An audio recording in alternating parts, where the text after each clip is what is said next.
Okay, let's take a look. I'm going back to the slide. Let's take a look at what we talked about today. So first things first, we have a question to answer. So we talked a little bit about Wellspring versus Grand River. We just kind of hypothetically said, okay, if someone got an 80 on the Chapter 1 test, but your friend at GRP got an 88, who did better? So initially, we kind of said, obviously a score of 88 is bigger. So therefore, that person did better. It's 8 points more. It's a larger number, so they did better. So then we kind of thought about, well, who can really brag about it though? Like, can we really actually compare the scores? Like, they are from two different schools. They're from two different distributions of data, technically. So we wanted to start thinking about, based on where these two scores were located with their respective distributions, who did better. So we really want to think about where the scores are actually located. So like just looking at the size of the scores, you can't see the location. But we have a way of kind of doing that in AP Stats that we will explore a little bit today. So we looked at this data. We said, ooh, it's pretty symmetrical. We had a couple students say, pretty like variable those. And we also said, ooh, yeah, like the standard deviation's 10 points, which means basically on average, each of these data points is about 10 points away from the mean on average. So kind of that average distance between all my dots comes out to about 10 points, which is pretty variable. It's a 10-point swing, give or take, based on kind of where you're at. So we did identify like, ooh, yeah, this data here. We've got most of the points, a lot of the points, we got a big peak at 80. So that's probably the middle. We verified that with the mean and the median here. We're both at 80. So good little symmetrical data set. So we then went into breakout groups. We kind of did this together. But here's kind of what we want to think about.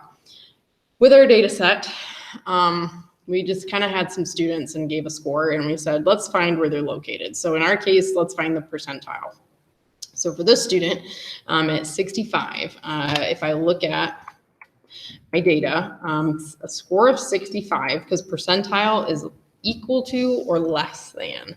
So it's where you're located, like you and on down. So we have 65, there's 2 points, plus this little guy. So there are 3 data points out of the 20. So 3 divided by 20, and then we want to convert that to a percentage to find our percentile. So for us, that's going to be the 15th percentile. So that tells me, if I interpret that, 15% of the test scores are at or below 65. So the at or below part is the less than or equal to. That's kind of how that works.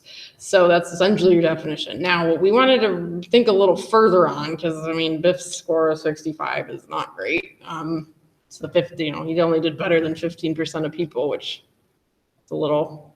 But let's think about how far did he go below the average, for example. So was Biff above or below the mean score of 80? So he's below the mean. How many points is that? Well, I subtracted 65 minus 80, which is negative 15. And then we also could think about how many standard deviations he is below. So each standard deviation in our data set was 10 points in the little summary chart at the beginning.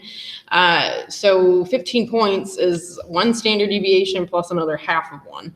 So that's going to be 1.5 standard deviations, but because of the way I subtracted, it's negative 1.5. So in stats, you do want to kind of keep it consistent, like at some point. So for us, we are looking at these ideas. So basically, a negative number just indicates to a stats person we're below the mean, and then this tells us how far. So we're negative 1.5 standard deviations from the mean. In stats, we call that a z-score, and it's a great way to kind of look at and compare data with where things are located. So if you don't want to do a percentile, you can also look at a z-score to tell you kind of where you're at. So now for us, the only thing to remember is below the mean is a negative z-score. So if you see a negative number and a z-score, that just means you're below the mean. And how many standard deviations. Now let's look at another person. If we've got Marty scored an 88. So if we find his percentile, so if I'm at 88, here. I go from this point and down. I want to count all of those points. Now, the shortcut is to notice like there are 4 data points above here.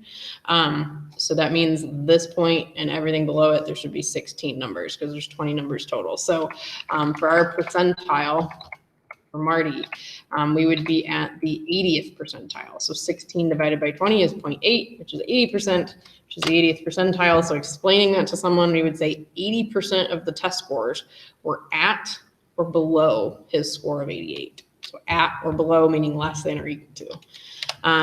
Now, was Marty above the mean? Yes, he was by 8 points. So if we subtract kind of consistently like we did in number 2, we have 88 minus 80, which is an 8-point difference. Now, in terms of a standard deviation is 10 points. So I'm not quite 1 standard deviation above because I'm not at 10 points, but dividing by 10, I'm at 0.8 of a standard deviation. So above the mean is a positive number always, and our z-score is this 0.8. So that tells us we're 0.8 standard deviations above the mean, and then a z-score is a location again in the data set. So this is located above the mean, and specifically it's 0.8 standard deviations above. So a z-score is another way to locate something in a data set. So then we went on to say, okay, well, what math did we just do? Do we actually have a formula for this? Like, yeah, I mean, we just kind of talked our way through it. How many points are, like, where are you, above or below? How many points and how many standard deviations is that? So mathematically, this is pretty much what we just did. Data point or your value minus the mean divided by standard deviation. So I always think like, how many points am I from the mean? Convert that into standard deviations. Like, how many of those do I have? So for Goldie, let's look at another one here. We'll do a little examining. She scored a 98. So let's actually find and interpret her z-score. So finding it is doing the math. So if I do that, 98 minus 80 is 18, divided by 10 is 1.8. But now to explain that to someone, I would say Goldie's score for her test is 1.8 standard deviations. So that's how many standard deviations above the mean score. You have to put the word above because you could have somebody that's below. Like, I mean, those are your 2 options. So you have to put which direction you're going. That's very, very important. So if we want to compare Goldie to her friend, let's say Matt at Grand River, let's say Grand River for their chapter 1 test scores had a mean of 85, so a little better than us, and a standard deviation of 12, so a little more variable than us. Let's say our friend Matt scored a 99 at Grand River on the chapter 1 test. So who actually did better? They only differ by a point. He's bragging about it. So, but did he actually do better, like with respect to his class? How do we find that? Well, let's find the z-score first for Matt. So if I do the math for Matt for his z-score for his class, so I'm taking away 85, dividing by 12. This is his z-score. So with respect to his class, he's only 1.2 standard deviations above.